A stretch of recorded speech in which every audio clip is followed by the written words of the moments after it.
I have done this before.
Time for Type 40, your Doctor Who podcast from the Spacebook for the Fandom Podcast Network, with me, Dan Hadley, Birmingham's King of the Geeks, and your designated driver. Now, it could be you're completely new to the show.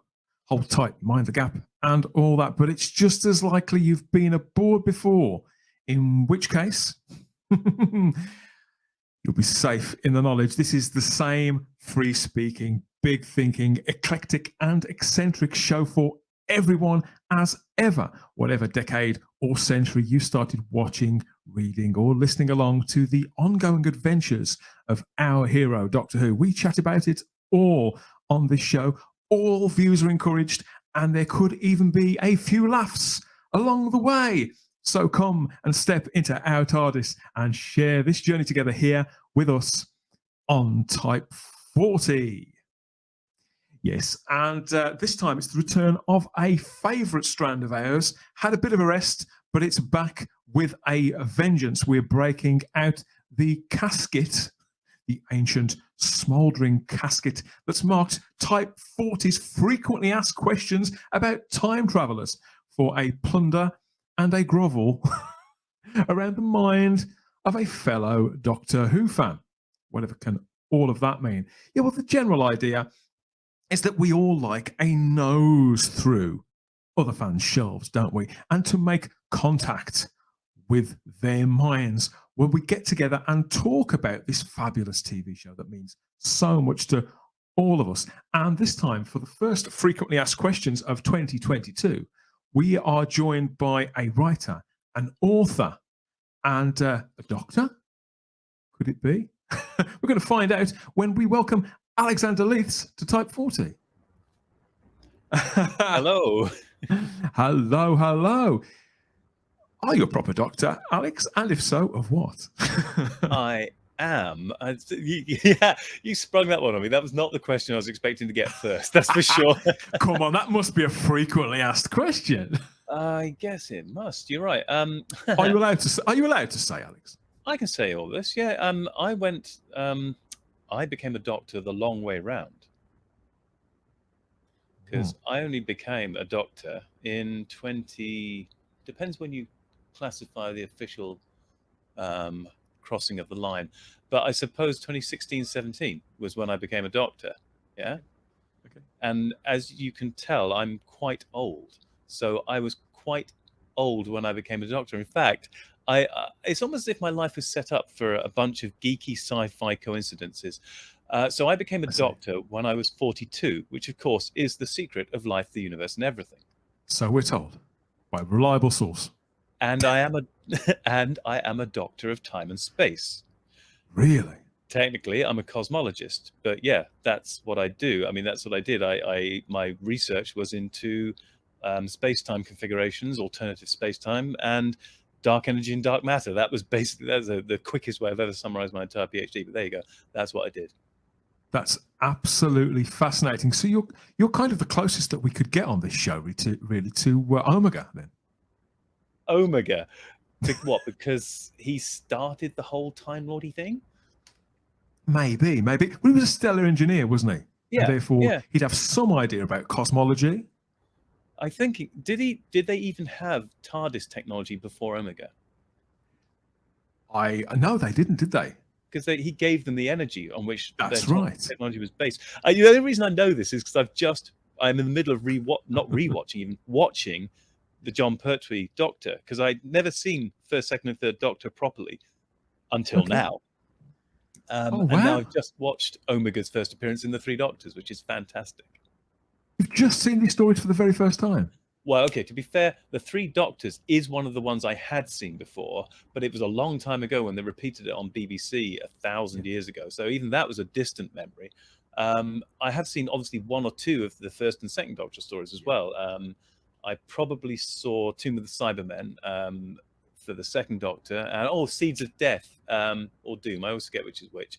But his second Doctor, I saw them, and I've seen Unearthly Child a couple of times, and that's about all of the first Doctor I've seen from memory. And then, most of it I hadn't seen until this last year, where I've been tracking through it all, and because there's nothing on TV worth watching, I went back and watched all of the original first three Doctors, which I hadn't seen before. Absolutely fascinating stuff already. I don't know.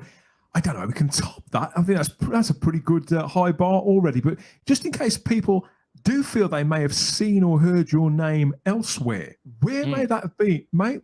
Where may that have been for the Doctor Who community? Okay.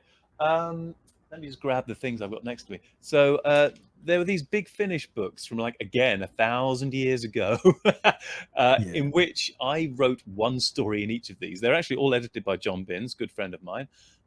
He was the editor, and one of my stories is in each one. So what was that in order of appearance? Universe of Terrors was the first one, Life Science was the second one I was in, and Short Trips 2040. They're all Short Trips volumes, basically, yeah? So there you go, for Big Finish. And I have never been recognized, since you said, where might people first recognize you? Well, I'd be damn surprised if they did. Once in my entire life did I get recognized as having written for Big Finish, yeah? Yes, go on. Where was this then? I nearly fell off my chair. Okay, it was really bizarre.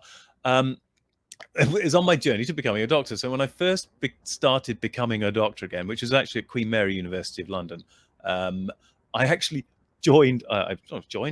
I was selected for Queen Mary's University Challenge team because I decided to do the trials and apply for it. Because I was having a whole doing the things that I should have done earlier in life. Later was kind of the running theme from about 2012 in my life. I did wonder if this had been a bucket list item going on the old University Challenge there. Yeah, I got there. It was just started the PhD. I thought, they're doing tryouts for that. Let's do that. Never done that before. And this isn't my first rodeo for uni. I have been to uni twice before and still not done any of these things. So I thought, okay, let's do it. Hey, say again. You've done the hat trick now then, 3 stints. Is it 3? Oh no, sorry, I lied. 4. I've been at the university 4 times. Okay, this is just showing off everybody, isn't it? I'll run through that later, but I'll talk about that in a minute. But since you asked me about the being recognised, let's deal with that. So yeah, I made the team, and me and the team were sat together, and one of the other team members, whose name escapes me, she said, "Are you the Alex Leithes?" And I went, "What?" This was my first reaction. I said, "Yeah, didn't you write for Big Finish and Doctor Who?" And I only fell off my chair in surprise. It was the first time I'd ever been recognised in anything I'd ever done. It's like, what? Yeah, that is me. But how? And she was obviously a diehard Whovian, really diehard Whovian to recognise my name. Yeah, I was like, whoa, okay. So that was the first time I was on the University Challenge team. And I was on the next year as well. Both times, Queen Mary never made it to the TV rounds. Oh, really? So close, but no cigar, as they say. I think you can probably tell that we're in for quite the discussion here with Dr. Alex himself about who knows where we're going to go with this Doctor Who, cosmology, writing, probably all 3. So stay tuned. Now, Alex, this whole strand, you're probably wondering what you've let yourself in for. This is the general idea. Okay, so the thing is, we've had the Celestial Intervention Agency themselves on the temporal blower. There appears to be a few gaps in your data extract, a few feeds of information that they haven't managed to pick up from the time continuum, and we're going to try and fill all that in just to keep them off your back with these Type 40 frequently asked questions. Now, I can say that you can relax and don't stress. You are amongst fellow companions, fans, and friends. There are no wrong answers, and no one is on trial. So that's all coming up. In the meantime, though, we have to remind you that if you want to do some real-time traveling of your own, each and every edition of this show, past, present, and future, is just a tap or two away if you know where to look on the device of your choice. Yes, there are dozens of great conversations, reviews, previews, interviews, geek outs, and deep dives with all our regular panelists. We know there's something for every fan at type40.podbean.com. There'll be more about all that a little bit later on, as well as a couple of minutes where we shall be making contact with the matrix of all knowledge. To us, that's the Fandom Podcast Network, for a word about all the other shows and all those other fabulous conversations that are going on over there. Okay, that's all taken care of. Hold tight, Dr. Alex. You're about to head first into the matrix with the Type 40 frequently asked questions.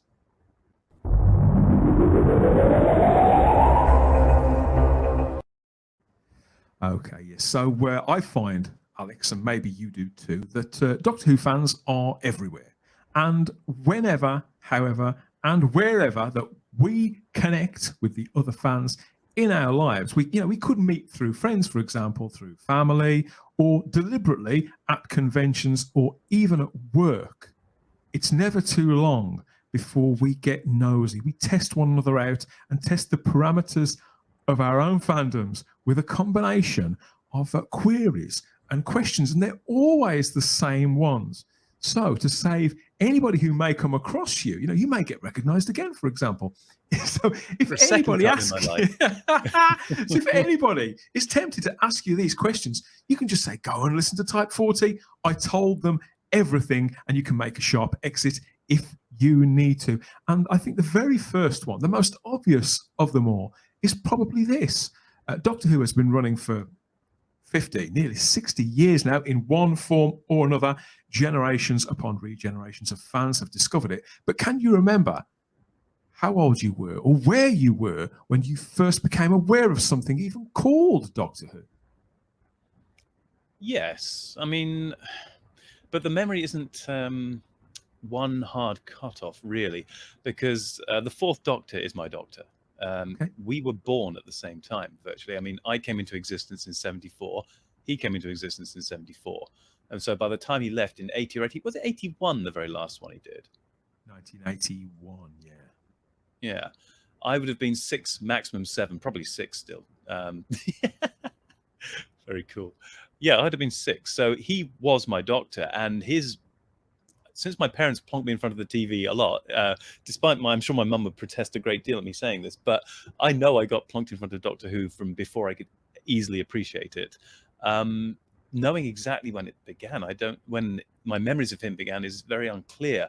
I have memories of K9. I think I've got vague memories of Leela, possibly in my head. I've got more firm memories of Romana, and then probably more Romana too, because every time it's getting later and later in my life, and it's getting easier to remember. I think the clearest memory of a story that I can identify would be City of Death.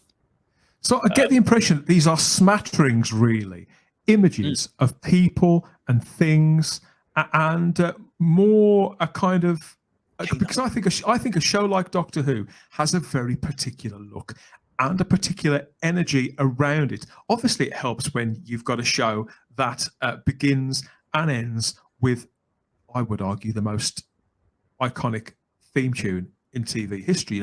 You feel like you're going somewhere. But I found, for example, when I was a child, even before I could follow a story, or even even track the arc of a character, I knew I was watching the same show and started to pick up on not just the lore of it, but the language and the rhythm of it. Yeah, definitely. I mean, this is why I can't tell you when it came in for certain, because it ingrained itself into every aspect of my being. Works its way into your life from the blind spots, I think. Yeah. And yeah, the theme tune, of course, was a massive part of that. K9 is another thing that really, all of the iconic Doctor Who things really embedded themselves deep in my psyche early on. So the scarf, Tom Baker, K9, and Romana. And, you know, Romana is kind of important to me as a character, as you can probably tell from what I've done subsequently. But all of that was like the crystallization of perfect Doctor Who to me, because that's what it was. That was what I was inculcated as a child as. This is how it should be. And also Tom Baker is a dynamic, exciting, crazy guy running around, leaping around, saying insane things. Even as a child, I couldn't really get every nuance and every subtlety of what he was saying, because there were some strange and sometimes adult gags thrown in there, which would be passing me by. But you slowly learn this stuff as a child, and it would have had a fundamental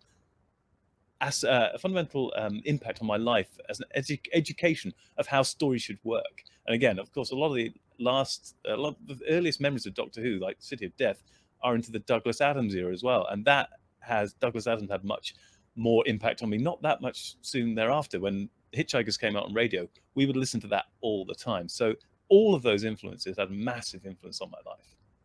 It does sound very sort of formative. And were you the kind of child that was sort of partly raised by the TV? Is this one of many shows that you remember, sort of along with Yogi Bear cartoons and Tiz Was and that kind of thing? Or was Doctor Who kind of the outlier? No. I have read as well. My parents did read to me, and I also read myself, and I was quite keen on reading. But that said, did watch a lot of telly. Tiz Was one of the things. Yeah, I remember Tiz Was. Oh, really? Oh God, yeah. And also, Svi mentioned it just the other day. Svi Lebetkin, the rabbi from another planet. Quick plug for him there. Yes, I'm aware of his work. Yeah. He mentioned Battle of the Planets just the other day, and I think, yeah, that was another thing. I was watching Battle of the Planets avidly as a very small child. I mean, I must have been 5, again, similar to Doctor Who, 5 or 6. It was running around late 70s into the early 80s, was when I did it on the BBC. And yeah, Battle of the Planets was fantastic. And watching that, I knew there was more going on than they were letting on. I didn't know that they'd cut this down from a manga, from an anime, and there was a lot of stuff that Seven's Arc 7 was an add-in to cover the masses of death. That's right. Yeah. But I knew as a small child that they were hiding something. I knew there's no way they could have evacuated the entire city before the mecha came in and destroyed everything. That's just not right. That even as a small child, I had suspicions that they were hiding stuff from us. So I loved it, and I knew there was something weird going on too. These things they made you think. They made a small child think. And even though, Alex, particularly for the younger ones watching, who they've grown up in an age maybe where all TVs have always been widescreen, have always been flat. TVs back then occupied a much smaller place in the average living room, didn't they? And yet they were, even though they were physically smaller, they were bursting with life, bursting with colour and with story and with spectacle. You see an old TV now that we would have had, whether it was, say, 22 inch at the very most. They look so small, and yet they became the focus of the average family home, and something that would be kind of mined for ideas, very, very influential, and like a window on something bigger than our world. Yes. No, I remember sitting far too close to these TVs. That's what I always remember. You used to have to sit cross-legged, sort of right next to them. I remember the static raising the hair on my cheek up to touch the screen. I get that stupidly close, looking at the individual pixels. I was really fascinated by the television, how it worked. Plus, you mentioned... Go on. Sorry. Well, I was going to say... Go on. They were all...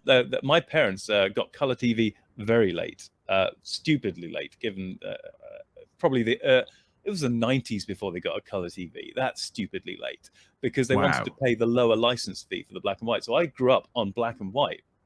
Even in our generation, that was particularly anachronistic way to live. But Oh, I yeah, saw it's all strange. this stuff in black and white, and yet my imagination has it fully colorized because my brain filled in the gaps. And Battle of the Planets is full color to me, even though I saw the whole thing in black and white. I think the brain does fill in gaps in many, many ways, and sort of over the decades as well with memories, it sort of adds things that we may have deliberately not seen when we were hiding behind the sofa or whatever else. Mm. You mentioned Tom Baker in your opening answer, but just because somebody is their very first Doctor that they ever see, it doesn't necessarily mean that they end up being their favourite and they classify them as their Doctor. So how do you feel about Tom now, like 40 years on and having seen much more Doctor Who? Is it the fact that he is simply your favourite and your entry-level point, or is he and will forever be your Doctor? It's really funny. I was at some point in my history aware of the previous Doctors, yeah? And I saw them and I thought they were, from the few snatches I got, I appreciated the earlier Doctors. So I had no problem about people loving Hartnell. I always found very cold. And it's only recently I got to appreciate the true genius of his portrayal of the Doctor. Patrick Troughton has always been fantastic in every role I've ever seen him. I was instantly warm to him, as with John Pertwee as well. So having them as massively important Doctors was no problem for me, even as a kid. However, as soon as Tom Baker died, he hasn't died, not yet, thank God. As soon as the fourth Doctor fell off Jodrell Bank, or what they were pretending it was at the time, my appreciation, my interest in Doctor Who did start to wane from that point downwards. So no one could match him in terms of dynamism, craziness, dialogue, fun, adventure. It was the next person up was Peter Davison, and great though he may be as an actor, and he did do good Doctor Who, I'm not going to deny that, but it wasn't the same. It wasn't as good as Tom Baker, and he would forever in my mind be the wet vet, because we were having All Creatures Great and Small bombarded at us constantly. When I say my parents were watching it constantly, and I was being subjected to what at the time I felt was a very boring show. Okay. I could appreciate this is absolute heresy to me, because Peter Davison is my Doctor. I'm very sorry. I've never spoken to anybody before who subscribes to this sort of wet vet line that it was said at the time. I'm talking about my response to him, age 7 or 8, and I still felt, oh, this isn't quite the same. This isn't quite good enough. And this is a child's response to it. Okay, maybe I was a particularly precocious child. I don't know. But I didn't appreciate Peter Davison as much. Colin Baker was barely there long enough to appreciate. I was very unsure about him, even as a now growing up child, but still a child. And then we got till Sylvester McCoy. Now, compared to the current era of Doctor Who, he looks like a freaking genius. But at the time, me and my mates in the Whovian who liked Doctor Who, we were not well impressed with the guy who was fighting Bertie Bassett. I mean, the guy who made the literal cliffhanger. When I moved at uni is where I met my oldest, perhaps firmest Doctor Who friends, who were also co-authors and in one case my editor for Big Finish. We were living together, and when the TV movie came out in 96, I think it was 96, and Sylvester McCoy got gunned down in the back alley in New York, we three of us cheered. We were like, yes, finally! Because we were not enamored of the Seventh Doctor, let's put it that way. Now looking back, I can appreciate all of them much more. But to return to your original question, the Fourth Doctor was my Doctor, and he was the pinnacle for a reason. He was actually... I really like Troughton, and I really like what I'm seeing of Pertwee, even though I've seen a bit before. They are stunning and fantastic and brilliant. But Tom Baker still stepped up a level. It was still, wow, okay, this is nothing like we've seen before. And they were, in each of their cases, they were nothing like they've seen before. But he managed to step it up one more level. But unfortunately, I think from Tom Baker onwards, the levels slowly stepped downwards. This is clearly something that stayed with you from childhood and has ran parallel to your adult life too, but something that you've maybe sometimes had a more tense relationship with than others. Maybe. I mean, more tense. I don't think I thought about it that deeply while it was happening. Yeah. But I definitely thought about it subsequently. Why did I react this way? How did I think about these characters? And as I said, my response, because we reflect on our reactions now later in life, don't we? Because we know it, we know ourselves so much better. Yes, true. Plus, I was dismissing the first Doctor by having hardly seen him as a child. Yeah. Now going back and watching the whole of the first Doctor, such as we have it, I'm like, damn, this is really good. When Barbara and Ian leave, I actually felt, I think, oh God, damn it, they've left. And I never thought I'd feel that watching any of the first Doctor stuff. It was like, wow, the characterization was really good. The writing was very strong. It was remarkable. I mean, Terry Nation did some fantastic scripts for the first Doctor.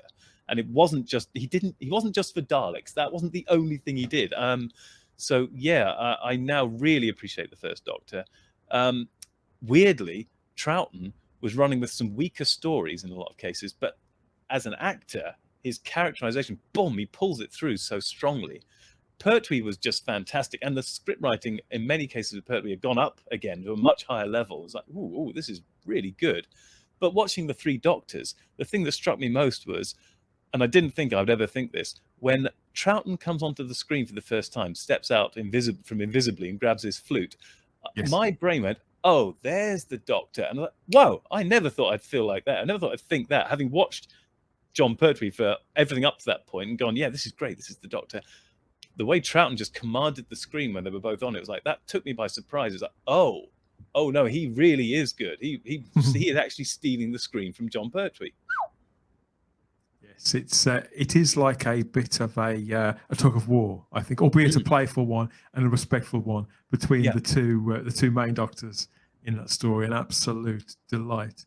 Turning our attention to the co-stars of Doctor Who, because they are often our entry points, aren't they, as viewers? That's what the companion was supposed to be there for in the first place, those audience identification figures that would lead our way through the double doors and out into a Whoniverse full of adventure. But I was wondering, have you got any favourite companions in particular?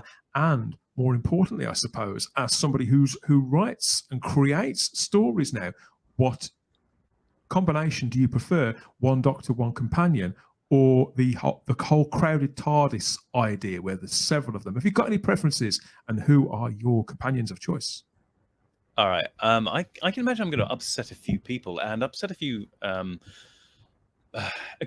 received wisdoms out there in the world. That, Go on. Many of the things you just said, in fact, the Doctor is, the companion is the viewer's window into the Doctor's world, and that you should have few or great numbers of companions. I think it's irrelevant largely, but because I think it can work either way, and we've seen it in the past. It's not. To be fair, even with the let's think, we've had up to 3 companions on a regular basis with the first and second Doctor, which is a healthy number to have rocking around the TARDIS. So I think we can deal with a large number, but. Going back to what you asked me, what's my favorite companion and how I enjoy companions? Romana is my favorite companion. And I have, maybe this is just me, but I have less of a need to throw the audience a lifeline in having a dumbass human as his companion. So having another Time Lord as a companion was no problem for me. Now, maybe, most people are running around dragging their knuckles on the ground and can't think about Doctor Who without having this bridge between them and the world of the Time Lords. I never really needed that. And maybe it's because I was introduced with Romana in the role. I mean, so technically, I suppose Sarah Jane and Leela I can vaguely remember, I suppose. But it was Romana mostly there when I came in. I didn't need a human companion to help me through this. Romana was enough different from the Doctor in terms of her personality and her strengths and weaknesses that they played off each other. Having K9 there, he's subordinate because he's a freaking robot dog, has to do what he's told, but he was snarky. He had sarcasm. His dry responses often were undercutting the Doctor. And I don't know, did I need him to be human to appreciate K9 as a character? No, I was quite okay with him being a robot dog. That worked fine for me. So Romana, I'll come back to Romana now, because I think that is probably my favorite companion for multiple reasons, and reasons that I've gone on to use. My favorite Romana is Romana 1, Mary Tam. And the reason for that is the reason she was brought in and what they failed to do. The reason she left, indeed, was because she was. It was pitched to her as being, you'll be basically on a par with the Doctor. You're not just going to be a screaming girl in the background going, "You save me, save me." You'll be there as a dynamic influence in the TARDIS. And you really get that impression in the first few stories as well. That's that, particularly when she's toting a gun in the pirate planet. She was there as a dynamic dynamic character with agency, and someone that the Doctor sometimes gets bested by, and sometimes the Doctor best, because he has experience and he has a certain level of imagination and craziness that she doesn't have. They supported each other. This was the perfect dynamic, but unfortunately it did get weakened towards the end. And then we get Lala Ward, who is the wimpy Romana in my mind. She's like, she's a little bit wet. I mean, she never really reached out to me in the same way. And I guess ever since, I've kind of liked taller women with dark hair. Certainly with dark hair. Romana had probably a fundamental influence upon my appreciation of women. Anyway, that's neither here nor there. That and Wonder Woman with Linda Carter, of course. But anyway, back to what we're talking about. Yeah, I'm with you. I'm on the same page pretty much across the board there with both those things. Yeah, but yeah, Romana is my ideal character because they do work together as a team, and I guess there's a little bit of the. It's a very precise balance between particularly Mary and Tom's dynamic, isn't it? And I do think I don't quite agree with you about Lala's characterization, but I think the writers do attempt to strike the same balance there. They're probably a harder combination of characters to write for because they're both obviously highly intelligent characters. Yes, but it's still information. And it's still a relationship that's got to reach out to children. Yeah. Do you think that's not possible? Do you think they weren't doing that with Romana 1? I think it's perfectly possible. I think they did it mostly beautifully, but I think it would have taken a lot more care. Yeah, I mean, it would require an author with a modicum of intelligence, competency, and some human understanding, possibly to even have interacted with other humans. That would probably help. Because somebody like Sarah Jane Smith, obviously she's an intelligent woman, had this incredible career, but I think Sarah Jane is a different kind of intelligent to somebody like Romana, and therefore the dynamic is quite different. And the way the stories were written, for example, when Tom was with Liz, they had that kind of best friends dynamic, and there was there was something very sort of Christopher Robin hanging around with Wendy from Peter Pan about all of that. Yeah. Whereas it's completely different with Mary Tam's Romana and Tom's Doctor. They were at the very sort of most students rebellious, who were trying to change the world together. They would have, if they'd have been stranded in Oxford for too long, they would have probably have started some sort of underground counterculture small press magazine or something. That's or Fire, one or the other. Yeah. Well, yeah, probably both at the same time. Yes. And by the way, that's not to say I don't think the other dynamics don't work well. They can't make great stories. I think, I love I've seen them because I've seen a lot of the Fourth Doctor. I've seen the Elizabeth Sladen, Sarah Jane Doctor stories, and they're fantastic. And I love their dynamic as well. But you wanted me to tell me what I thought the best was. Well, I still think my favorite and best is that one where you have parity. And it does require a certain level of skill and understanding to write for those characters.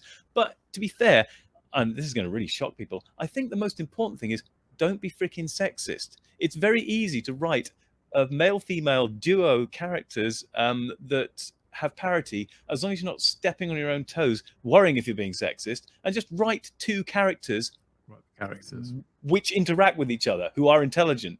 one happens to be male, one happens to be female. They will have different characteristics because of that too. In the stuff I've been writing recently, my Romana, gets her eye distracted by guys around from time to time, which the Doctor definitely doesn't. They have different ways of responding. There's also elements of the Doctor's jealousy, and I think not sure Tom Baker and Romana ever got that. But I know that. Oh, but later Doctors certainly have. So there was Peter Capaldi when Clara Oswald ends up with a boyfriend, Danny Pink. The Doctor is definitely jealous of the fact that he's now got a rival, even if there's nothing sexual between him and Clara Oswald. There's an attention being pulled away by this other character, and he's jealous. Those dynamics are there in Doctor Who and can be used. Really interesting, isn't it? And Capaldi's such a consummate actor. He can do quite a lot with the lines of the material, which were quite sparse in addressing that. And yet you can see a lot of it on his face as the character is processing. I don't think the character really understands. The Doctor doesn't always understand why he feels the things that he does. Yes. And that's the beauty of, I think, of the Capaldi incarnation in particular. I just think it's a wonderful study of a Time Lord over a 2-3 season period. Yeah. No, I think, again, in the modern era, Capaldi is, I think, the best Doctor, even if served by some of the weakest stories. I think a great many people feel along similar lines to that. We've talked about the Doctors and the companions, but for many people out there, particularly, I think, members of the public, certainly members of the press, the real stars of Doctor Who are, in fact, the monsters. So I was wondering, have you got any favourite monsters? Which do you prefer, actually? The monsters, as in the sort of the rubber monsters, the men in the suit kind of characters, or the trundling robots, or the human face of it all, of a villain? Have you got any preferences to the darker aspects of the Doctor Who universe? As a child, the Daleks, possibly the Cybermen, but definitely the Daleks were just scary, which is weird because they were just trash cans with a gun on them. But as a child, they scared the willies out of me, and rightfully so. Most people still say the Daleks, I think. Yeah, there's just something amazingly horrible about them because they're basically trash can Nazis. I mean, can we say that? Are we allowed to use the word? Yeah. Good, because I like to talk about history and be able to use words that describe them. But yeah, that was obviously the influence, the inspiration for the Daleks. It's very clear in the way they behave and act, yes? Oh, absolutely. Yeah, it's unequivocal. Yeah, and they are the paramount villains, really. When we were growing up, that was the height of villainy. That was, you couldn't get more villainy than that particular regime that grew up in the 1930s. That should always be, I think, one of our pinnacles of evil and referred to as that. And the Daleks were very much the same thing on wheels. But, or legs. But yes. But I did like the Master.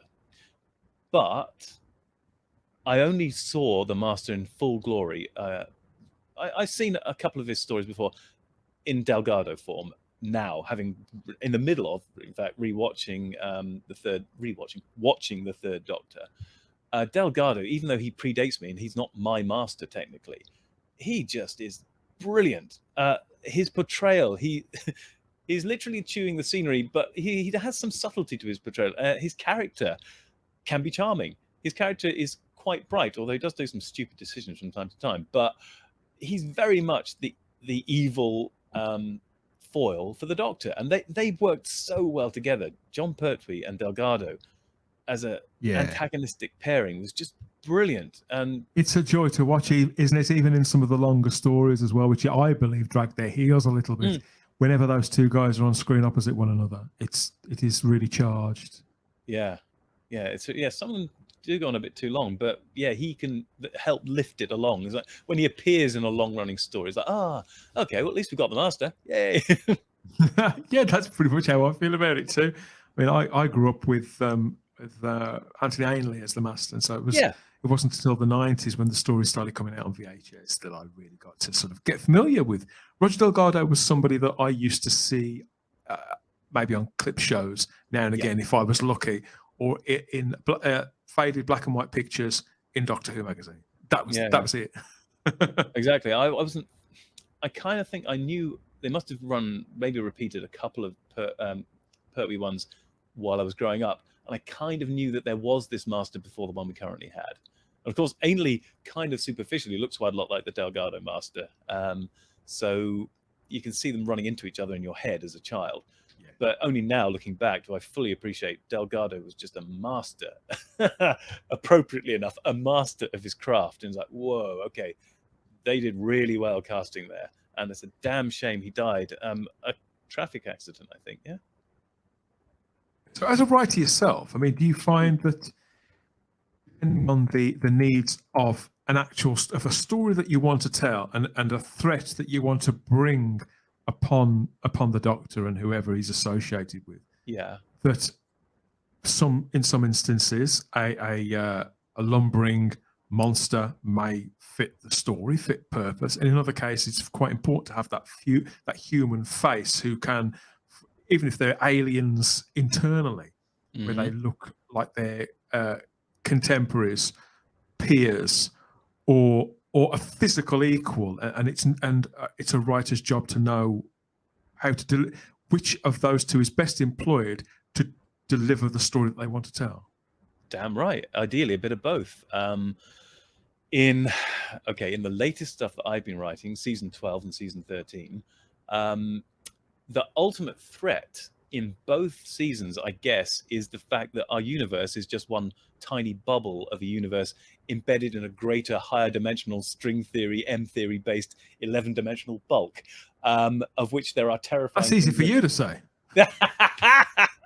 Yeah, in which horrible, monstrous things way beyond our capacity to imagine or empathy or sympathize with exist as these 11-dimensional creatures above us, beyond us all, by definition. Now, those are the big lumbering monsters, if you like. They might be hyper intelligent, or they might be dumb as a box of spanners. But in any case, they're very, very alien from us, and completely could swallow us whole in a blink of an eye. That's your lumbering monster. There you go. But having the human villains is really important as well, and very helpful to have. So I don't know how much should I spoil what I've already put out there? Not at all. Because I mean, it's as good a point as any to bring in the fact that you are a writer, you're a published author, and you've continued, haven't you, to develop your own ideas based on the Doctor Who brand, unofficially picking up the story at a precise point in its history, but taking it in another direction entirely, haven't you? So what was the initiative behind your own Doctor Who stories, and where do they pick up from, and why? Well, okay, there was two strands to why I started writing again. I mean, there's a big gap between the Big Finish ones I flung at you earlier. I finished writing those in 2004, about 1 year shy of them rebooting the Doctor Who. And I didn't write anything really, except on and off a couple of things. 2009, I maybe chucked one story out. Until 2018 probably, I started writing again. Big gap. But there were two reasons why I did it. I did reuse my Big Finish stories, reading to camera, and in one of them, my editor, Eon, co-starred as one of the characters I'd written for the one in, 2040, Big Story. And I wanted to do more work with her. So I thought I'd run out of stories. What am I going to do now? I better write some new stuff. Simultaneously, I had heard nothing but bad things about the current Chimbal Doctor Who. You should use Doctor Who in air quotes, I suspect. And so I decided to run with, I started to start writing Doctor Who again. And went from the point where it went sour, which was the final Capaldi episode, where he would turn into the Jodie Whittaker Chimbal Who. Yeah, yeah, that thing. Don't know what you're talking about. But go with it. Go with it. Yeah. Anyway, what was I going to say? Yeah, so I had double impetus to do it. One, I wanted to work with somebody again, which I'd worked with before, and two, I wanted to set right what seemed to have gone wrong with Doctor Who. So I took that. To be fair, I even thought Twice Upon a Time had some pretty heavy flaws in it. So my first episode, first chapter in season 12. I'll put season 12. No, that's where I put season 12. Season 12. You've got it. Season 13 up there, but yeah, season 12. Another Stielerbeck, an amazing cover there. So the first chapter of that, I dealt with the problem of Chimble, and the Doctor regenerates, but he regenerates into essentially himself.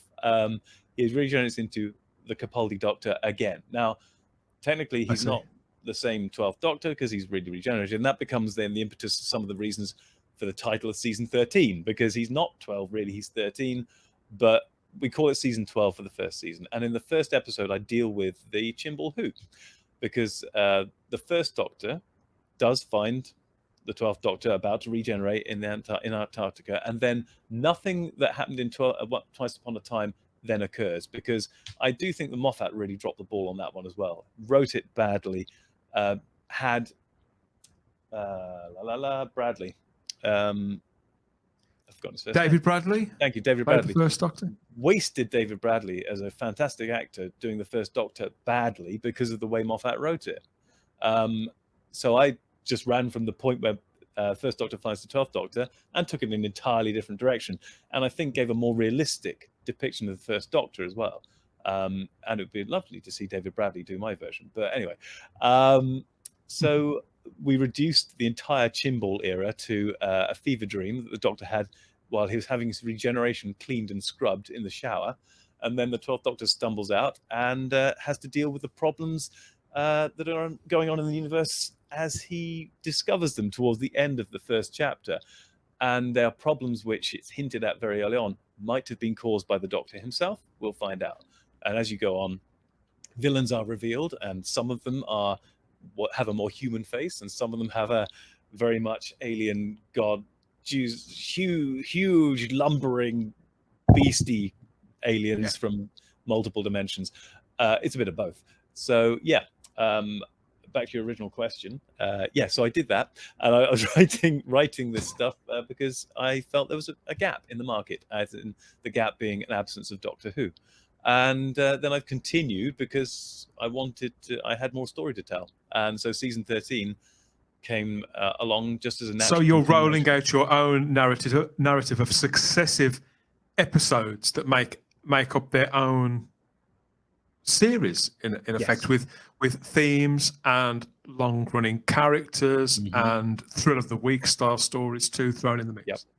The season 12 was very much more episodic, although it does have an overriding arc and a half arc. There's an arc for the series and a half arc for the midway point where there's a cliffhanger and resolution, all classic stuff, but each story is more independent in season 12.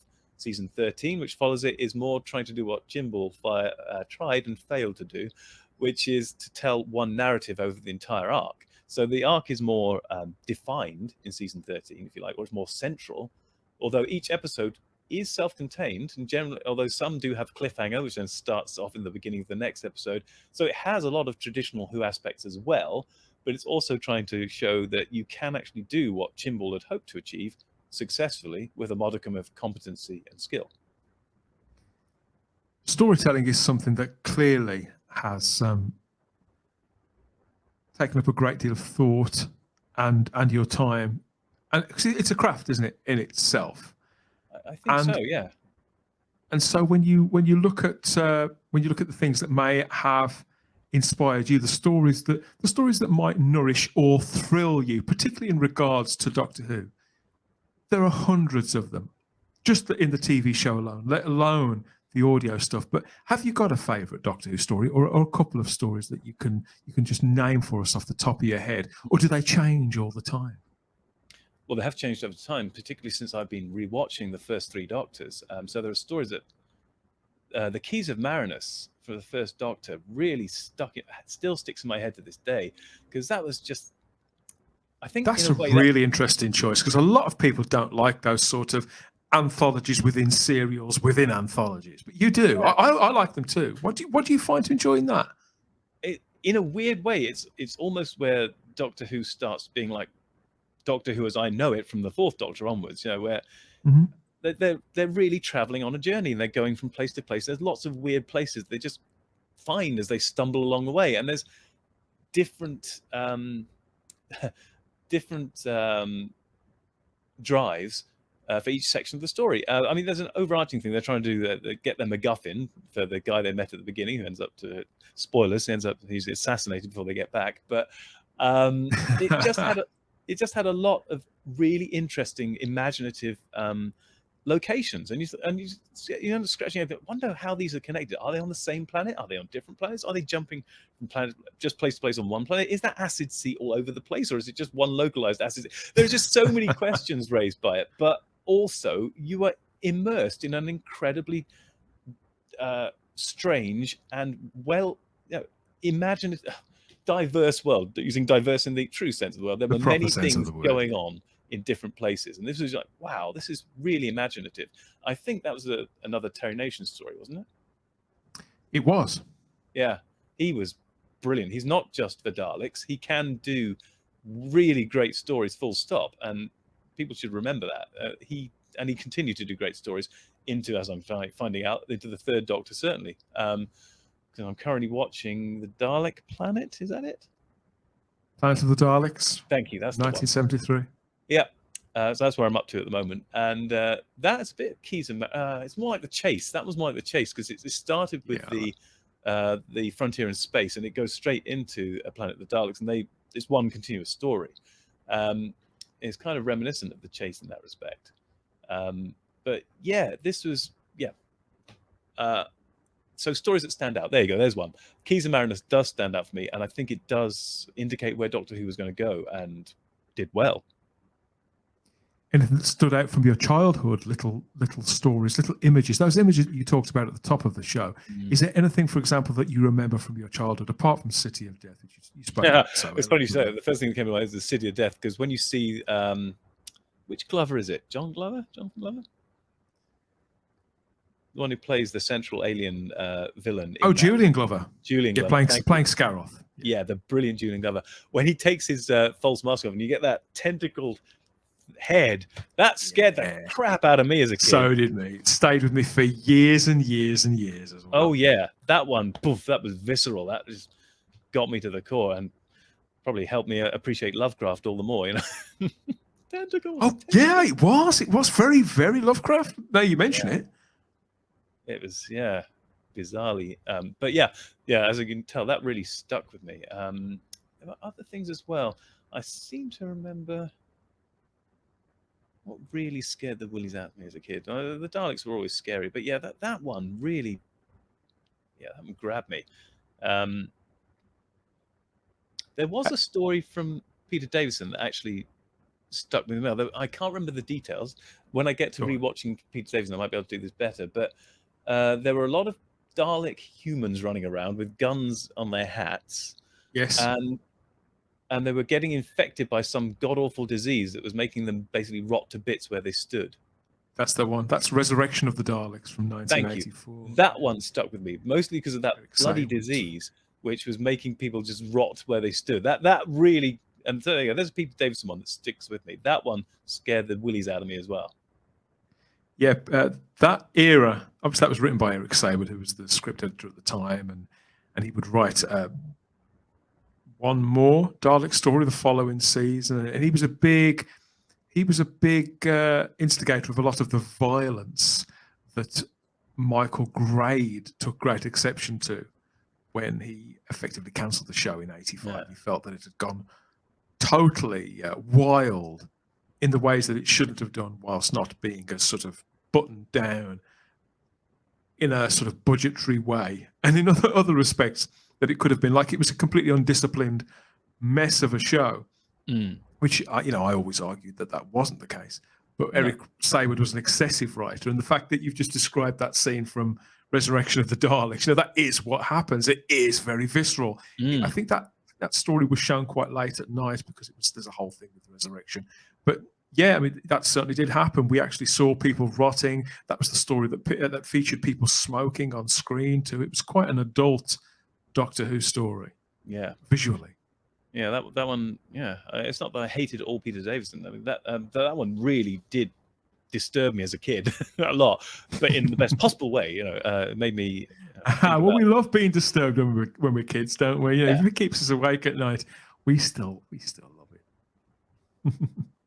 These are things that stay with us the most.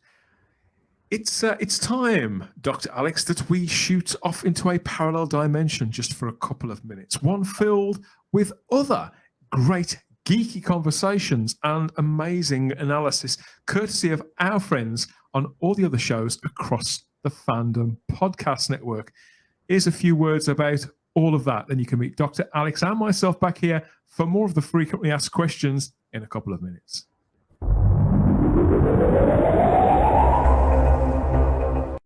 Thank you for listening. We hope you're enjoying this podcast. We'd like to continue to feed your ears by inviting you to listen to these other great shows on the Fandom Podcast Network. It starts with our flagship show, Culture Clash, discussing the latest in entertainment pop culture.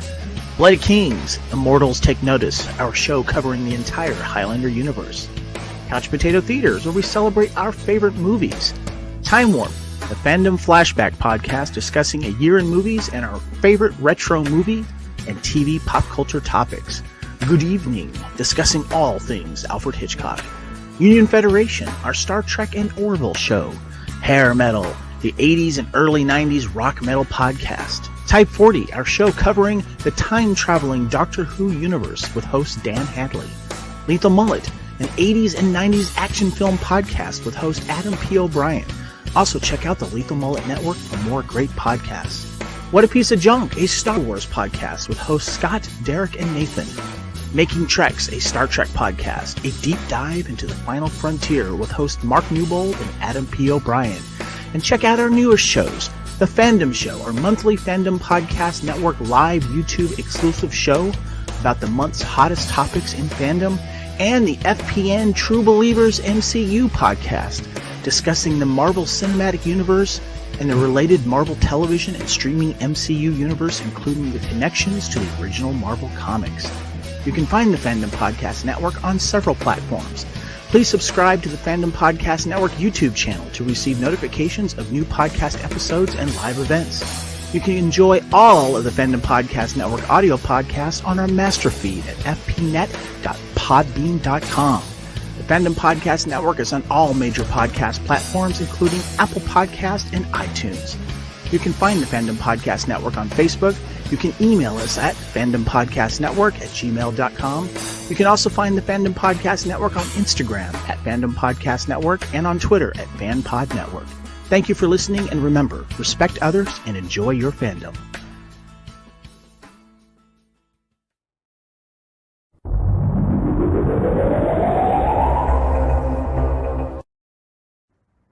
Yes, we've teased and tantalized you there, and we can even clothe you too. There's merch to match all of those shows, including Type 40. If you head over to teepublic.com, search for the Fandom Podcast Network, and you'll find a store full of all the team colors for all of those podcasts, on everything from the t-shirts to phone cases and tapestries, huge tapestries, and a galaxy full of other items. Treat yourself, treat your other selves. And it all goes to support the Fandom Podcast Network into the bargain, so everybody wins. I'm back here with Dr. Alex here for more of the Type 40 frequently asked questions he hasn't been scared of yet. And he is in the comfort of his own home, surrounded. I think I spot a Doctor Who scarf trailed behind him. But he's also in a... yeah, he's not wrapped up in it, I noticed. But yeah, he's there in a very sort of... He looks very covert, doesn't he, as if he's something. Maybe he hasn't got a room anywhere else in his house. Maybe it's full of all manner of things. So I wanted to ask you, Alex, are you a collector? Because a lot of Doctor Who fans are. We fill our environment, don't we? And we cover our person often with Doctor Who trinkets or bits of merchandise or T-shirts or whatever, that all trumpet loudly our love of this universe, of these characters. Do you collect any particular line of merchandise? And if so, what? And where do you keep it all? Well, no, strangely enough. I don't actively collect a lot of Doctor Who stuff. Most of the Doctor Who stuff I've got were actually for the purposes of filming. or there were gifts. And one of two things I have bought just because I was, for example, in Forbidden Planet, I have a 4th Doctor sonic screwdriver, which has come in very handy for the filming recently over the last few years. But I did buy that just because I wanted that particular sonic screwdriver, and that's about it. The hat, which you can't quite see over my head, is a Tom Baker hat. You can't see it. It's just out of the top of frame. That Tom Baker hat, I bought that for another purpose, actually. I bought that for a costume for Indiana Jones, but it just happens to work very well as the Tom Baker hat. The coats, I just tend to wear long coats anyway, when I do wear long coats. And so the 12th Doctor suit I bought before the 12th Doctor started wearing that. I think within a couple of years before he came on screen wearing his snazzy black suit with the red lining. But I already had that. And that, oh, well, that's really handy. I can now just wear that as a 12th Doctor. That's perfect. There's a, you probably just, you can see it. There's a pink TARDIS up there. Yeah. That was a joke present from my brother. Because I think he was taking the piss out of the female Doctor stuff, and so he sent me for Christmas a bottle of his slow gin inside that pink TARDIS that he made. He's very, very, very artsy and very skilled, my little brother. He's also a journalist for ITV, so try not to hold that against him.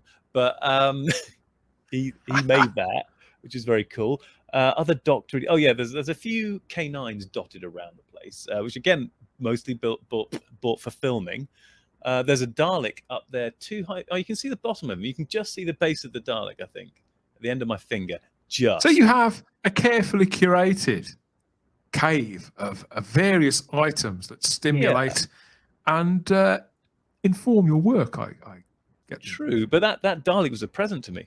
It was a gift from people I used to teach in another regeneration, and they knew that I liked Doctor Who, so they bought me a remote control Dalek, which I need to repair slightly. But that still works amazingly. Over 10 years later, well, I thought 10 years, more like 15 years later, and my Dalek is.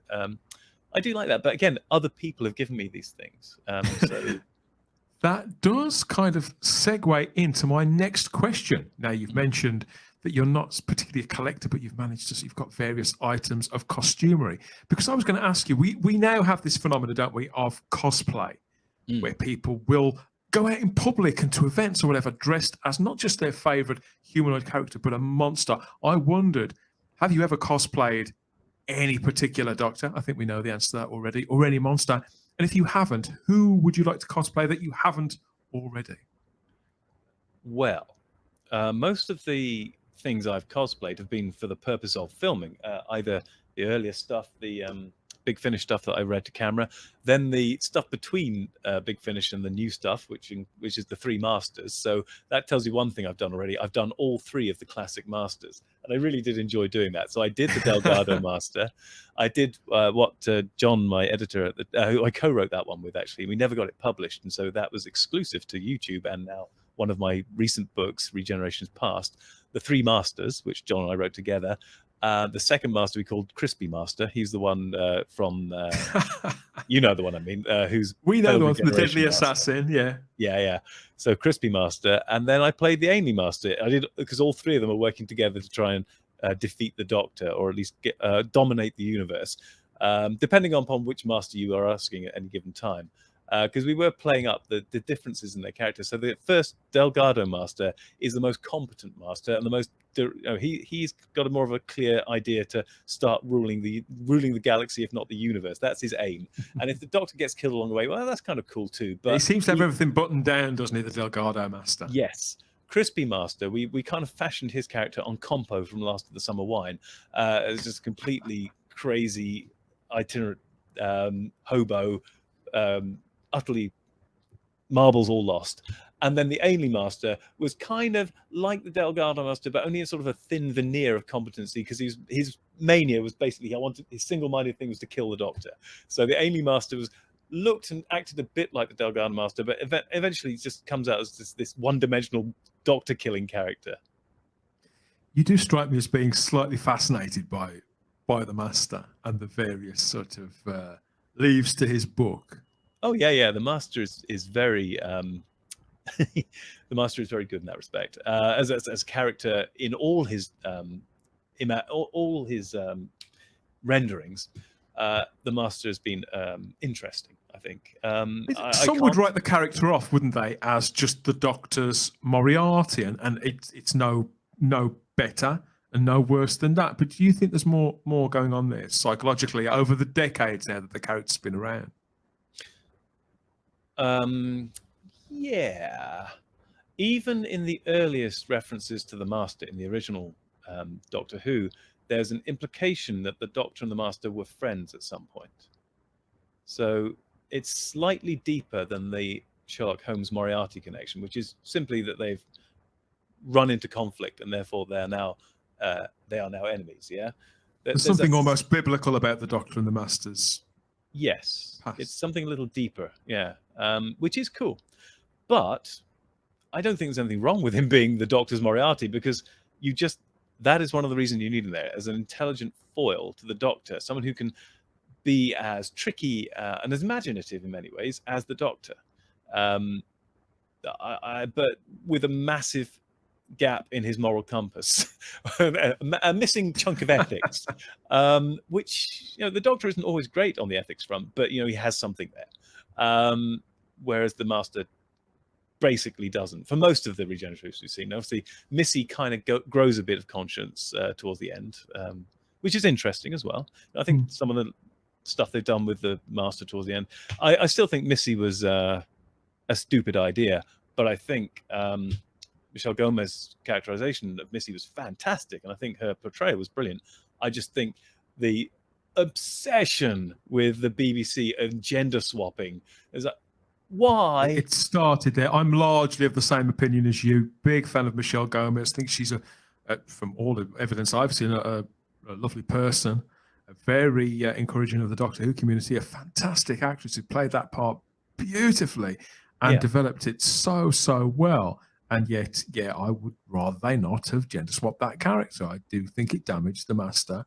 I think it's the same with the Doctor. It's a masculine character. I mean, it makes more sense within the narrative of Doctor Who and with what we know about that person, that creature. This is somebody who hasn't a problem in crossing species to survive. So why would they think twice about crossing gender? But as a viewer, we receive the story. And Doctor Who is a very visual show. So we see a man becoming a woman and the dynamic and how that made similarities and how it may differ. And it's up to us, I think, to judge whether we buy it or not. And it doesn't make any of us good people or bad people, depending on how we read that. No, I mean, nothing in Time Lord society that we've seen up to that point suggested that people were flipping gender all the time. And I think the one thing in the favor of the Master Missy swap, which is also its greatest flaw as well simultaneously, is that I can see the absolutely psychotic, insane Master swapping gender as a disguise. Which is essentially what he's done. That's why the Doctor is so shocked when he discovers it, because he wasn't expecting it, because it was really that's why it does work. But on the other hand, if you are worried about representation, having your first transgender, let's put it that way, transgender Time Lord being a psychopath, doing it for the reasons of disguising themselves, or just being a psychopath, might not be the greatest piece of progressive portrayal you could do. So there are so many things wrong with the way it was done and how it's handled. It was a can of worms that never needed to be opened. They meant well, I suppose we can say that. Hearing you talk about Missy and the Master and villainy, I think we're getting a little Freudian here. So I'll try and sort of steer you away from that, and maybe we can touch on some of the other areas in which the show may have inspired you. As a writer, are there any particular writers associated with the show who may be script editors, people who were there for a long time, or people that sort of came into the show and then told their story and left? Are there any inspirational figures that you can sort of point to in the history of Doctor Who as maybe a reason why you studied cosmology, for example, or became a writer or wanted to teach? Is any of that in the mix for you, or does it come from outside of? No, some of it does. I mean, in terms of writer, I don't think I knew at the time, or didn't realize at the time, but Douglas Adams as a writer is a major influence on me. Even though I don't tend to write straight comedy. It's Yeah. a contradiction in terms, but that's what Douglas Adams did. I tend to write more actual sci-fi, fantasy, that type of stuff, but not with a comedy central theme to it. That's not to say I don't do the odd comedy nod in my writing, and there might, in the latest series, there's one episode that is definitely heavily a comedy episode and taking the piss a great deal, but yeah, so Douglas Adams is a major influence. So yeah, I could say that influenced my writing. I, as a kid, wanted to explore space. I wanted to be an astronaut. What kid doesn't? And Doctor Who has to be a large part of that. My compromise of becoming eventually a Doctor of Cosmology is, I guess, me exploring space and time in a very Doctor Who way. Yeah, you're probably right that Doctor Who had an important influence on my development from a very early age. Yes. In terms of writing, I wouldn't have said, I know now who wrote a lot of Doctor Who. I know Terry Nation did some brilliant writing. Oh God, the name's gone out of my head. Who's the other one who did lots of? Terrence Dicks. Thank you, Terrence Dicks. But they weren't the things that I was reading growing up. I was reading classic sci-fi like Arthur C. Clarke, Isaac Asimov, really? and later fantasy authors like, Michael Moorcock is probably one of the most influential authors in terms of the way I write. H.G. Wells as well is quite a heavy influence. Sir Arthur Conan Doyle is a fairly heavy influence on the way I write. Those are as much influences on my writing as Douglas Adams would be. So wouldn't say I was pulling knowingly pulling writers out of Doctor Who as my influences. My influences for writing are generally more writers of fiction. Dumas. I do like Alexander Dumas. That's not really sci-fi at all. But those authors... Adventure, though. Adventure fiction. Adventure. Exactly. Those authors influence my writing more than directly Doctor Who authors would, apart from Douglas Adams. It's interesting because obviously you've spoken about City of Death a couple of times, and Douglas Adams has such a distinctive voice, and the choices that he makes with how he views the Doctor Who universe is in a very, very, how can I put this? It's certainly like nobody else's. It's, and I won't say that he views it in a flippant or even a childlike way. It's almost as if it's through a prism, in the same way that an expressionist painter looks at a phone, for example. The melting phone in the painting. It's that kind of thing. I think Douglas Adams looked at things in maybe a uniquely British way. Yeah. And I think you outwardly, I think he subverted the mannered nature of British comedy up to that point, and British storytelling that he brought to Doctor Who, the etiquette of a hero versus a villain. And that's why he found a willing partner in crime in Tom Baker, who was partly a little bit bored with what he'd been doing up to that point. Yeah. But very much of those same leanings anyway. Yes. I think Douglas Adams also understood how narrative works in terms of how to write an adventure, and therefore was able to subvert it. So, I mean, I'm not any of those writers. I'm a competent writer. That's as far as I go. I'm not a genius like Douglas Adams. I'm not H.G. Wells. I'm not Sir Arthur Conan Doyle. But I do have a vague idea of how a narrative should be constructed, and therefore I can play with the ideas as well. So I do play with it. That's probably where Douglas Adams comes in the most. I play with the language, and I throw in lines that are odd and silly and are jokey into what is not necessarily a joke story. So I do mess around with things in an Douglas Adams style in some ways, while telling stories that are sometimes quite grotesque and horrible, or nasty things happen. But there's always a comic tinge to it, because really you have to appreciate the grotesque things. There is a humorous aspect to them, no matter how horrible. And you kind of need to reflect both things in your writing. Then there are moments, of course, of pure emotional tragedy, and then you get those moments as well. You need to be able to flip from one to the other.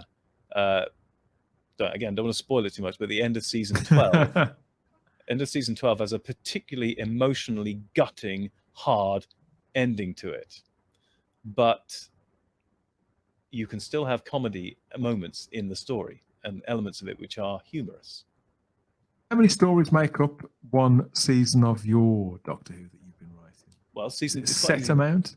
It's an easy one for me to do. So season 12 has 12 episodes, 12 chapters. And season 13 has 13 episodes, 13 chapters. Are you even playing with that? Oh, yeah. We've got to amuse ourselves in whichever way we can, though, haven't we? Yeah, I think we all agree that. Definitely. If we're not having fun doing it, then why are we doing it? I couldn't agree more. So, yeah, to talk about all of these things, all these marvelous adventures, and not allow you to sample some, I think that would be unfair. So, yeah, we're going to play a little bit now. We've got a trailer coming up for Doctor Who Through the Mind of Dr. Alex Leithes. And you can see for yourself or hear for yourself a little bit of the adventures that await you in Alex's line of books. Go check this out.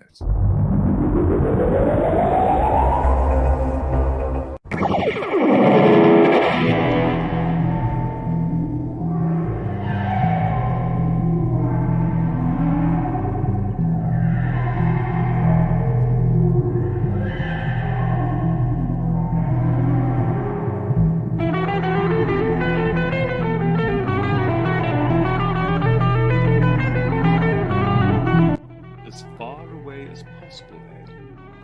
I think I have just the place.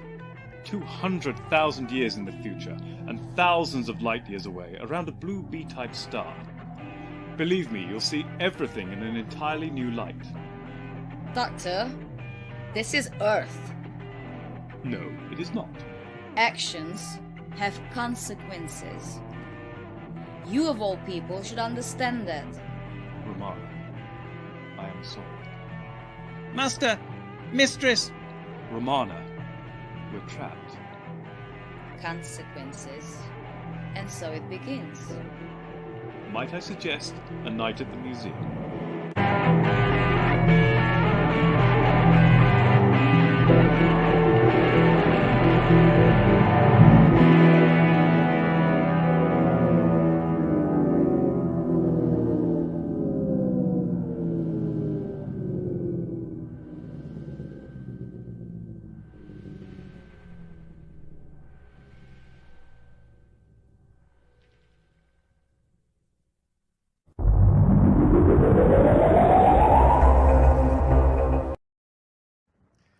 Okay, so it says that your stories are available on Amazon, Alex. Want to tell people a little bit more about that? What kind of editions, and what's on release so far, and what's to come, and where else can they see and hear? Okay, shall we start with the free stuff first? So if they go to my YouTube channel, you can see at least half of the... Okay, all of season 12 is on there. Most of season 13, and it's still being produced, is on there. About half the stories in Regenerations Past are on there because I haven't read them all to camera. But yeah, you can get them on my YouTube channel easily for free, which is Dr. Alex. And the link, I think the channel link comes up as Dr. Alex 1 because Dr. Alex is a short URL, wasn't there? But anyway, we have the URLs available. Maybe they'll be punted up somewhere. What was I going to say? Yes, so you can get them on YouTube for free with me reading it with my assistant, with the assistance of my good friend Eon, who's my editor and co-star. Or you can go to Amazon, co.uk, com, whichever one you want to go to, and you'll find all three of those books you can see on screen, perhaps, up there. The first one that was produced was season 12, which was perhaps more like a Moffat Davies season, and that each story was more standalone, although there's a couple of 2 or 3 parters in there, and there's an overriding arc to the entire season, the story. Season 13 is more one overall narrative, but they're still episodic. It's still 13 episodes, and each chunk does stand alone to its own degree, but is part of the overall story. And then between those two, I stuck out Regenerations Past, which I wasn't ever intending to do initially, but then while I had a bit of time on my hands between the two seasons, Eon, my editor, made me realize that my old stories might be worth reading, and they're all out of print. All the big finished stuff is no longer in print. So we stuffed them all into Regenerations Past, and all the stories I've written for small fanzines and the like, and even one or two that never got published. So it's an anthology. Say again? It's an anthology of your work from across the years and decades. Right back to the very earliest ones, which initially I was embarrassed to look at again, but Eon made me realize that they have some value. So they're all in Regenerations Past. So yeah, I mean, that's quite a body of work, quite a collection of stories that you've told. What is it you enjoy most about writing? Is it the process, or is it when you get to host and when you get to read them and get to see how they're received from listeners and readers? Yeah, you're making me laugh because it reminds me of what Douglas Adams said. I most enjoy the feeling of having written. I see. What he famously said. I don't think, to be fair, I don't think I'm quite as bad at procrastinating as Douglas Adams was. I actually do quite enjoy starting the writing, but I know in the past I was much worse. And I didn't start writing quickly or easily. Even if I had an idea, it'd be the worst thing in the world to get my pen on paper. But the second it hit it, bang, then it would come out. But I was in the past terrible at it. Now I do enjoy writing, and I don't just enjoy having done. And weirdly, completely opposite of Douglas Adams now, when I finish, I'm sad and I want to do something new because I get sad because I finished something. That's the hunger. That's the compulsion, I suppose, to push on, tell more stories, to continue. Yeah. When does season 13, when does that close out? Because you're working your way towards the season finale, aren't you? We are. The one that came out on yesterday, Saturday, was episode 11. So there's only episode 12 and 13 to go. And I've recorded most of 12 and 13. It needs to be edited together. I've recorded the bits where I read camera. I've done most of Eon Ella's bits that need to be read to camera. And there's a few voice-only bits that we need to fill in as well for other characters. But we're mostly there. So the next 2 weeks, so Saturday coming and Saturday after, that'll be the end of season 13. Mm-hmm. Excellent stuff. And so people will be able to binge all of a season, won't they? Absolutely. At whatever point, Netflix style. Yeah. And they already can with season 12, of course. Yeah, wonderful.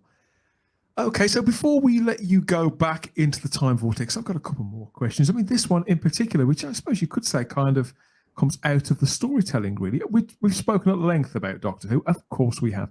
But I think another question that people often ask when we've been through the rounds of which doctors, which monsters, and all the rest of it is, okay, do you watch or read or listen to anything else? Which other of those big sci-fi and fantasy franchises, maybe they've been around for decades, like Star Trek or Star Wars, or the Narnia books, for example, or maybe they're quite new things like the Marvel Cinematic Universe, which of those other sort of geeky legends are you following, or is it just Doctor Who for you? No, it's definitely not just Doctor Who. I definitely watched Star Trek, particularly the original series growing up, because that was all there was of Star Trek at that point. And really enjoy it, particularly the original series. I quite enjoyed Next Gen, and I quite enjoyed DS9 and Voyager, although Voyager was more... there were more things as I'm watching going, are you sure you want to be doing that? But it was still good fun. Even Enterprise was good, although it kind of only got really its stride just as they cancelled it. But yeah, I like Star Trek. Star Wars, I mostly enjoy in film form, and to be fair, mostly enjoy in its original 3 films, and everything else I am much less interested or care about. I don't think that's a controversial response when people bring up Star Wars. Not in this day and age. No. Fair enough. Good. Although I'm not afraid to be controversial. Yeah. I've got that. Yeah. So what? Oh, I enjoyed Battlestar Galactica, both versions. I like the. Yes. I've got the original on DVD, and I've got the new one on DVD entirely as well. I think I enjoy the original slightly more, but I enjoy both of them. But the reason I enjoy the original slightly more is you get slightly, despite it being the story of a society that's gone through an entire had been genocided away virtually, a very not very cheerful idea. You come out a little bit uplifted in the original version, whereas you come out kind of depressed at the end of the new one, but still good. Yeah, it's true. Yeah. I've got a similar kind of relationship with, again, love both shows and similar frustrations with both shows. Yeah. Was that the golden age of telefantasy, do you think, the 70s into the early 80s? Tricky. Because the 80s, this is a much deeper issue. I think that TV took a turn for the worse going into the 80s. And the real reason I think about this, something I never really cared about or enjoyed as a kid, but I much later on got back into, was the Rockford Files. And as a kid, boring. Old adult stuff, don't care. Yeah. Later, I mean, as soon as that theme tune used to come on, I instinctively knew it was time to fall asleep. I found it that boring. But I've recently gone back to it too. I've just watched the first few episodes, in fact. Yeah, so in the noughties, I got back to, I caught it on TV and thought, Jesus, this is really good. This is things that I kind of appreciated for a while. 1930s film noir detective stories. This is 1930s detective stories brought into the 70s, made up to date. He was doing, Sam Spade type stuff. It was, and really well written and very intelligent. Getting the cons, the stuff to do with computers was really interesting. That he was talking about in certain episodes as well. It was like, oh, that's what they thought at that time. Oh, that's what was going on right then. It's really well acted and well written. And by the 80s, Magnum was great fun, but it's nowhere near the same level. And it's a direct sequel, a direct replacement for Rockford Files, but it isn't quite as good. And Belsario produced both of them, didn't he? Created and produced both of them. But it was indicative of how the TV in the 80s really went off a cliff. Its quality was way down on some of the stuff that was coming out in the 70s, which is weird. I never really thought about that. Original Columbo is really gripping watching. And the 80s didn't really have the same level. So I think we had a big dip in the 80s is my take-home message from that. And it isn't just sci-fi. It was just everything had a bit of a slump in the 80s. I think that things in the 80s became more concept-driven and more around the energy between characters than it did about telling stories, maybe. And I think the scripts, the week-to-week scripts, became a little more incidental to keeping going certain dynamics, developing, particularly if you're talking about things where there was sort of a will they, won't they relationship going on. Mm-hmm. And there was a big gap of time where things, I enjoyed all those TV shows, but I think there probably was a gap of around 7 or 8 years where creatively most of those shows were telling the same stories on rotation. Yeah, it probably took a show like Moonlighting to come along and kind of push out the boundaries there, and then other shows. I suppose Hill Street Blues and shows like that sort of flexed. Yeah, when you those muscles. Moonlighting, I think you're absolutely right. Moonlighting did kick things into a new gear. Yeah. In the 90s, things developed quite considerably. In particular, telefantasy, but all these things have sort of ran parallel to our lives and popular culture, and parallel to Doctor Who as well, as Doctor Who has gone away and come back for a little bit, or for one night, then went away again, then came back again, and has sort of gone away again, but is hopefully coming back again, and we'll be hopefully back on the same page with it at some point. You must have some hopes for the future of Doctor Who. We're on the threshold of an all-new era of Doctor Who that's coming in the next year or 18 months. Have you got a couple of things that, you've spoken about how the fact you're somewhat disenfranchised at the moment with how Doctor Who's been most recently. Yeah. But what would win you back to the show on television? Well, Russell T Davies has got the competency and the skills to do it, but I don't know if he'll be able to extricate himself from this virtue signaling modern day politics, I suppose. Do you follow Russell's work elsewhere? Things like dramas like It's a Sin, Years and Years, really. that kind of output? I know Syfy watches that stuff much more diligently than I do, but I can only speak from a Doctor Who perspective. I know he's competent, more than competent when it comes to Doctor Who, and he has the skills to make things right. But I don't know if he'll have the freedom. I don't know if he'll I don't even know if he'll be shower scene. Yeah, exactly. Use the shower scene. I don't even know if he'll be bold enough to make it right. That's the problem. He may have the skills, but will he have the courage to do something that people might feel is not that is will upset some people? I'm not saying it will upset most people. That you probably shouldn't aim to do, but he might have to upset. Nothing wrong with rocking the boat a little, is there? No, but he might have to upset a few people with very loud voices in order to course correct this series. Yeah. Interesting idea. Yeah. I'm largely really hopeful, big fan of Russell. So I did wonder what your take would be on that. But Dr. Alex, you've been an excellent guest. Thank you for answering all of the Type 40 frequently asked questions and sharing a little of your fandom for this really special show. But that is the old girl starting up and calling time on this episode of Type 40. I'll be back with another one soon enough. Look out for that wherever you found this. It could have been on the dedicated home feed for Type 40. Where's that? I hear you cry. It's type40.podbean.com. And we're on all the podcatchers too, depending on where you may go and get them. So I'm talking about Spotify, TuneIn, Podbay, Google Play, Apple Podcasts, iHeart Radio, Stitcher, you name it. We're pretty much there, adding new ones all the time. Or there's the Podbean app itself, of course. We're also on YouTube. Why wouldn't we be? It's the world's largest streaming platform. Here on the Spacebook channel or on the Fandom Podcast Network's channel. We're also, of course, on the Fandom Podcast Network's own dedicated master feed, loaded with so many treats for your ears, weekly, sometimes daily. Please consider a trip sideways in time for more quality podcasts from the FPN. Maybe you'd like to have your say on all of this, the things that we've talked about with Dr. Alex today. If so, reach out to us through our social media content, Instagram or Twitter at Type40 Doctor Who, or you can email us, type40doctorwho@gmail.com. And if you're feeling really brave, you can cross the threshold into the Type 40 Facebook group. Head over to Facebook, enter Type 40 into the search field there, and we will appear. It's a whole community full of regenerations upon regenerations of other fans, not only from our world, but a few.